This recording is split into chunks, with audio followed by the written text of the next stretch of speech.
প্রত্যেকটি নারীর মূল্য অপরিসীম আমাদের সমাজে, আমাদের দেশের জন্য তাদের খুব প্রয়োজন। আর এরকম একটা তরতাজা মেয়ে একেবারে এমডি করছিল, যে নিজের কাজ 36 ঘন্টা নাকি টানা ডিউটি করছিল। এত ডেডিকেটেড একটি মেয়ে, একমাত্র বাবা মার একমাত্র সন্তান, তারপরে এই টর্চারটা মানে অসহ্য, নেওয়া যাচ্ছে না। নিশ্চয়ই দুষ্কৃতি যে সে তো ডেফিনেটলি তার তো অপরাধ তো আছেই, শাস্তি দিতেই হবে, তো ঠিকই। মানে এর কোনো মানে ছাড় পাওয়ার কোনো জায়গা নেই, মানে ইমিডিয়েটলি হওয়া উচিত। এর জন্য সময় দেওয়া যায় না যে 7 বছর 10 বছর ধরে কেস চললো, এটা হবে না। ক্লিয়ারই নয় তো, কেউই ঠিক বলতে পারছে না যে কি ঘটেছিল।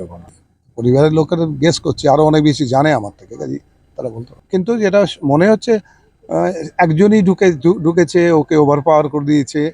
আমার মনে হয় এরকম হতে পারে যে হয়তো ওকে ড্রাগ করে দেওয়া হয়েছিল।